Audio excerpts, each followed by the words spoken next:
प्रधानमंत्री नरेंद्र मोदी ने आज झारखंड के देवघर को बड़ी सौगात दी है। पीएम ने यहां देवघर एयरपोर्ट का उद्घाटन किया, जो कि 410 करोड़ की लागत से बना है। इसके अलावा देवघर में एम्स का भी लोकार्पण किया, जिसमें 250 बेड की सुविधा है।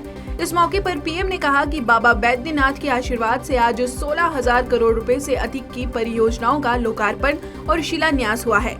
इससे झारखंड की आधुनिक कनेक्टिविटी, ऊर्जा, स्वास्थ्य, आस्था और पर्यटन को बहुत अधिक बल मिलेगा। अमरनाथ यात्रा के दौरान आतंकवादी कश्मीर घाटी में हमलों की साजिशें रच रहे हैं। इस बार आतंकियों ने सेना को निशाना बनाने के लिए जिला पुलवामा में चौधरी बाग लित्तर रोड पर आईईडी लगाई थी, जिसे सुरक्षा बलों ने समय रहते आईईडी का पता लगाया और उसे निष्क्रिय कर दिया। पुलिस से मिली जानकारी के अनुसार चौधरी बाग लित्तर रोड के किनारे ये आईईडी 5 किलो गैस सिलेंडर में लगाई गई थी। इस मार्ग से सेना का काफिला गुजरने वाला था। आतंकवादियों का पूरा प्रयास था कि आईईडी विस्फोट से सेना के काफिलों पर हमला करना, लेकिन भारतीय सेना ने एक बार फिर आतंकियों की इस साजिश को विफल कर दिया। केरल के कन्नूर जिले के पय्यानूर में आरएसएस कार्यालय पर बम फेंकने के बाद इलाके में सनसनी फैल गई है। पय्यानूर पुलिस के अनुसार ये घटना आज सुबह हुई। हमले में इमारत की खिड़की के शीशे टूट गए। हालांकि इस घटना में किसी तरह के जानमाल के नुकसान की खबर नहीं है। इस घटना पर भाजपा नेता टॉम वटक्कन ने कहा है कि ये वारदात चौंकाने वाली और दुर्भाग्यपूर्ण है कि कानून और व्यवस्था की स्थिति सामाजिक संगठनों पर बम फेंकने के स्तर तक बिगड़ गई है। इसके लिए पुलिस और राज्य प्रशासन जवाबदेह है। जम्मू कश्मीर के शोपियां और अवंतीपोरा इलाके में सुरक्षा बलों और आतंकियों के बीच मुठभेड़ हुई।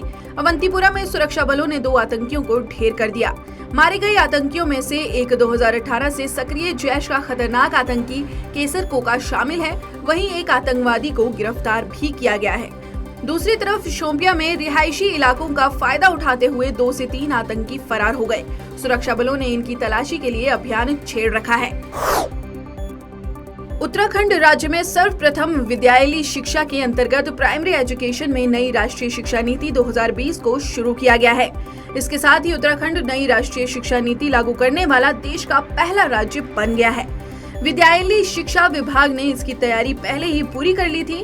अब शिक्षा निदेशालय में मुख्यमंत्री पुष्कर सिंह धामी बाल वाटिकाओं का उद्घाटन कर सूबे में नई शिक्षा नीति का औपचारिक रूप से शुभारंभ करेंगे। बाल वाटिकाओं में बच्चों को नई शिक्षा नीति के प्रावधानों के तहत पढ़ाया जाएगा, जिसके लिए पाठ्यक्रम तैयार कर लिया गया है। मथुरा के थाना कोसीकला में मंदिर तोड़कर मजार बनाने का मामला सामने आया है।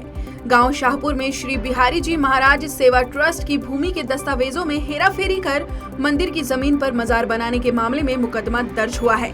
इसमें 23 लोगों को नामजद किया गया है। आरोपियों में तत्कालीन तहसीलदार, लेखपाल, राजस्व निरीक्षक एवं ग्राम प्रधान सहित सपा नेता भी शामिल हैं। पुलिस ने मामले की जांच शुरू कर दी है।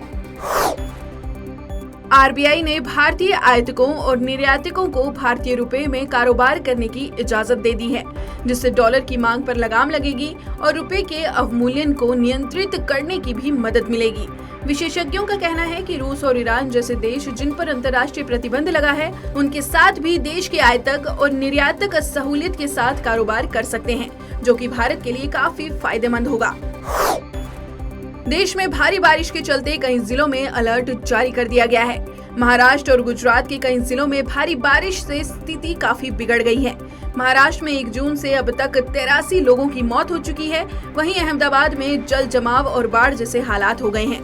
राज्य में अब तक बारिश से जुड़ी घटनाओं में 63 लोगों की जान जा चुकी है। साथ ही विभिन्न स्थानों पर एसडीआरएफ की टीमों को तैनात किया गया है। वहीं असम के भी कई जिले बाढ़ की चपेट में हैं।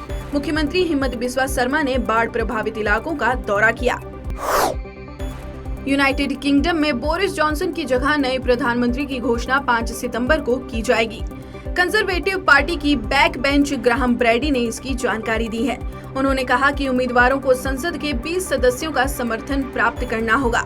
ये सीमा पार्टी के सामान्य नियमों में देखे गए 8 सांसदों के आवश्यक समर्थन से काफी अधिक है। कंजर्वेटिव पार्टी सांसदों के बीच पहले दौर का मतदान बुधवार को होगा। इस चुनावी दौड़ में ऋषि सुनक समेत कई दिग्गज नेता शामिल हैं। साजिद प्रेमदास श्रीलंका के नए राष्ट्रपति होंगे। 20 जुलाई को उनके चयन पर अंतिम मुहर लग सकती है।